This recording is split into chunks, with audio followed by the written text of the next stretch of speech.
AITAH for telling my husband I already knew he cheated on me? You ever get a feeling in your gut that something just isn't right? That's exactly what happened to me.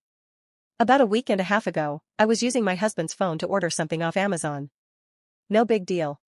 We share stuff like that all the time. But as I was scrolling, a text notification popped up.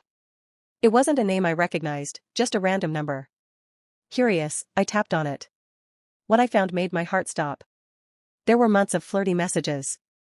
Pictures. Some of them, honestly, disgusting. And not from me. She even asked him to come over to her apartment more than once. And he went along with it. Like this was just normal for him. I stared at the screen for a while. My baby was napping in the next room. My other two kids were playing with toys, totally unaware their mom's world was falling apart. I couldn't breathe. I couldn't scream. And I couldn't confront him. Not yet. You see, we have 3 kids. One's 5, one's just a year old, and the baby is only 2 months. I couldn't afford to blow everything up on the spot. My first instinct was to protect my children. And here's the thing most people don't know, we signed a prenup before we got married. He had money, nothing crazy, but enough to want to keep things separate if things ever went wrong. And that prenup? It has a clause. If he cheats, the whole thing is null and void. That could change everything in court, especially when it comes to custody and support. So, no, I wasn't going to flip the table right then. I started looking for a lawyer instead. Quietly. Carefully.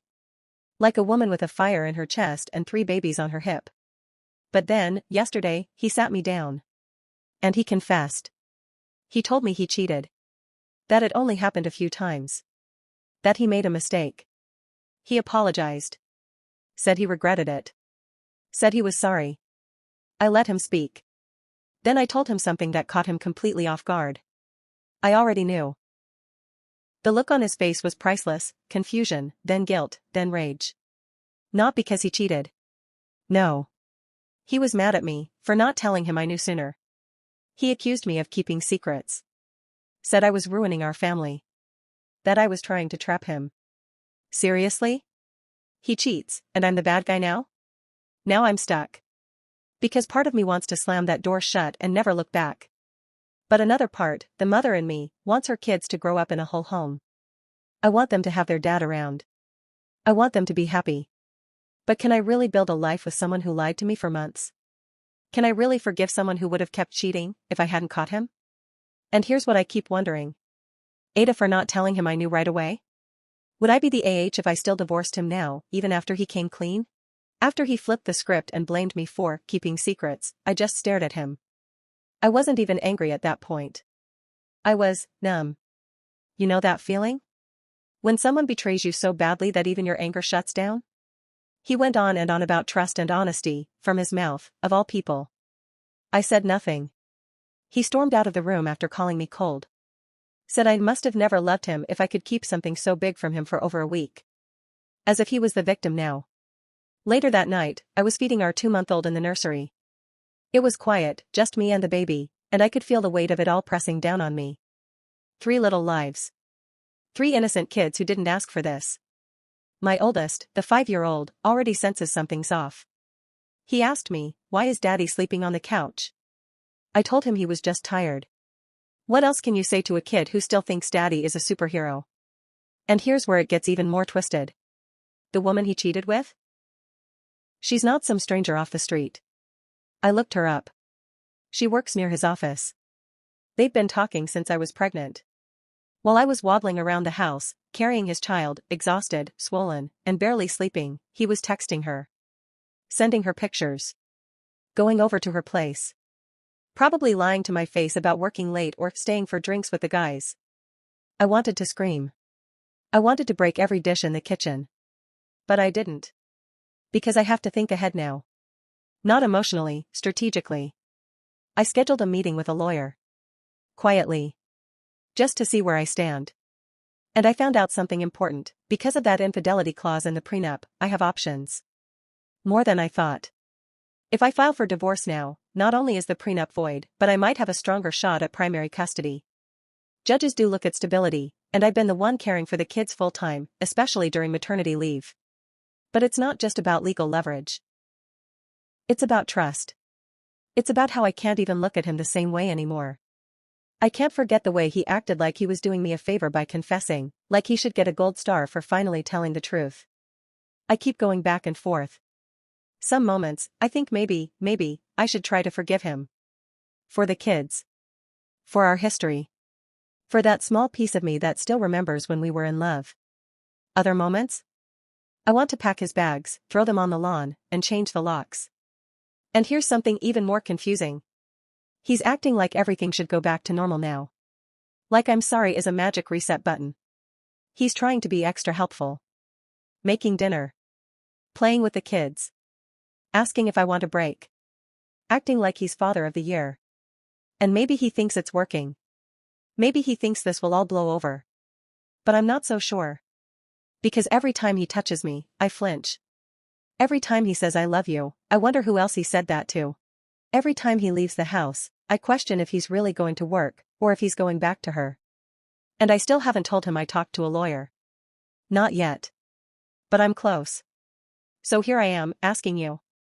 Am I the AH for not confronting him right away, even though I knew? Would I be the AH if I still chose to divorce him, even after he apologized and came clean? Because I don't feel like the villain here. I feel like a woman stuck between saving a family and saving herself. It's been a few days since he confessed. He's been walking on eggshells around me. Doing the dishes. Folding laundry.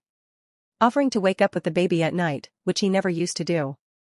If someone walked into our house right now, they might think we were a perfect little family. But what they wouldn't see is the truth sitting heavy in the air like a storm cloud about to break. I haven't said much to him since that night. I've been watching. Not in a creepy way. Just observing. Noticing the way he's trying to overcompensate. The way he keeps glancing at me, like he's waiting for some kind of sign. Like he's hoping I'll say, it's okay. I forgive you. Let's move on. But I haven't. And he's starting to notice. This morning, I found him standing in the hallway staring at our wedding photo. He looked lost. Like he didn't even recognize the man in the picture. He asked me, "Do you hate me?" I didn't answer. Not because I don't know the answer. But because I'm still deciding what kind of woman I want to be in this story. Do I want to be the wife who forgives and fights for her marriage? Or the one who walks away and never looks back? I thought I'd feel clearer by now. But if anything, the confusion has gotten worse. Especially since something new happened. Last night, after the kids were asleep, he left his phone on the couch. I wasn't planning to check it, I swear I wasn't. But it lit up. And my heart dropped. It was her. Same number. This time the message was short. You really meant what you said last night? My hand started shaking. Last night? Last night. He was sitting across from me, eating dinner with our kids. He tucked the baby in. Kissed me goodnight. And then, what? Messaged her? I didn't open the message. I didn't have to. He lied again. So now I know the truth, the confession? It wasn't the whole story. He came clean because he thought I'd found enough to trap him, but not everything. And even after everything, he's still talking to her. So now, I'm not just thinking about divorce. I'm thinking about evidence. About screenshots. About timelines. Because if this goes to court, and he tries to fight me for custody, I want every scrap of proof. He might have the money. But I have the truth. And I'm tired of playing nice. But I still haven't confronted him about this new message. Not yet. I'm sitting on it like a ticking time bomb. Watching. Waiting. Because I know the moment I reveal my hand, everything changes. He's going to realize I'm not just a heartbroken wife anymore. I'm a woman making a plan. And when I move, I'm not stopping. I didn't sleep last night. Every time I closed my eyes, I saw that message from her again. You really meant what you said last night? My mind kept playing out all the possibilities. Did he tell her he loved her? Did he promise to leave me? Was he lying to both of us now? The worst part? He was snoring peacefully beside me, like he had nothing to hide. I lay there in the dark, watching him breathe, wondering how many more lies were tangled in this web he's spinning. And I realized something that chilled me more than the betrayal. He's good at this. He's good at pretending. At saying just enough to buy time. At apologizing just enough to look remorseful. At loving just enough to keep the mask on. But I see him now. The mask is off. The next morning, I took the kids out early. Just me and them. We grabbed pancakes, went to the park. I needed space to think. I needed to feel like me again, even if it was just for an hour. He texted while we were out. Where are you? Everything okay? You left so early. Can we talk tonight? I didn't answer. Not because I was trying to play games, but because I needed to protect my peace for once. My kids were laughing on the swings. For a moment, everything felt normal. Safe. Like it used to. But I knew I couldn't delay this much longer. He doesn't know I saw the new message. He doesn't know I've been documenting everything. Screenshots. Dates. Notes. Every lie. Every shady text. Every shift in his behavior. I'm not just thinking about divorce anymore. I'm thinking about strategy. Because if he can lie to my face while holding our newborn, he's capable of anything in court. And I won't lose my kids. That's the line I will never let him cross.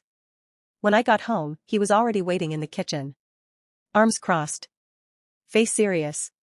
You're avoiding me, he said. This isn't healthy. We need to talk. I looked him in the eye and calmly said. Sure. Let's talk tonight. After the kids go to bed. He didn't like that.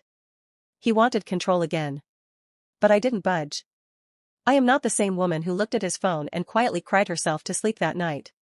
That woman was grieving. This one? She's preparing for war. Tonight, I'm going to ask him one simple question. Did you mean what you said to her last night? And depending on his answer, things might never be the same again. That night, after the kids were in bed, I sat across from him at the dining table. Same spot where we've had family dinners. Birthday cakes. Laughed over spilled juice and silly toddler jokes. But tonight, the table felt cold. I slid his phone across to him, unlocked, screen on. The message was still there. You really meant what you said last night? He didn't even touch the phone. His face dropped. His mouth opened slightly, but no words came out. That silence told me everything. You lied again, I said. My voice didn't shake this time. You came clean, but not all the way. You told me what you thought I already knew. You told me just enough to protect yourself. He swallowed hard. Still silent. So tell me now. What did you say to her last night? He finally spoke. Barely above a whisper. I told her it was over. I raised an eyebrow. And she needed to confirm that? She needed that message? He looked away. That was all I needed. I spoke to a lawyer, I said. His head snapped back toward me. I've been documenting everything. Every message. Every lie. The prenup is void. And I'm not just thinking about divorce anymore. I'm ready. He started pleading. Said he was sorry. Said he'd do counseling. Said he'd do anything. But for the first time in this whole mess, I didn't feel weak. I felt strong. Because I wasn't crying anymore. I wasn't begging him to love me. I wasn't pretending I could fix what he destroyed. I was protecting my children. And myself. I'm not angry, I said calmly. I'm just done. That night, he slept on the couch again. And for the first time in weeks, I actually slept too. The next morning, I started calling around for full-time childcare, updated my notes for my lawyer, and emailed my HR rep to look into a modified work-from-home setup. Was I terrified? Yes. But was I ready? Also yes. Because this isn't the end of my story. It's the beginning of a new chapter, one where I don't have to look over my shoulder. Where I don't have to wonder who he's texting. Where I don't have to question if I'm enough. I am. And here's the truth, for anyone listening who might be stuck like I was. You're not weak for staying. But you're not wrong for leaving either. Sometimes the bravest thing you can do isn't forgiveness. It's freedom. So. AITAH for waiting to tell him I knew he cheated? Would I have been the AH if I divorced him even after he confessed? Honestly? No. I was just a mother. A wife. A woman trying to survive heartbreak without breaking apart. And now? I'm no longer surviving. I'm starting over.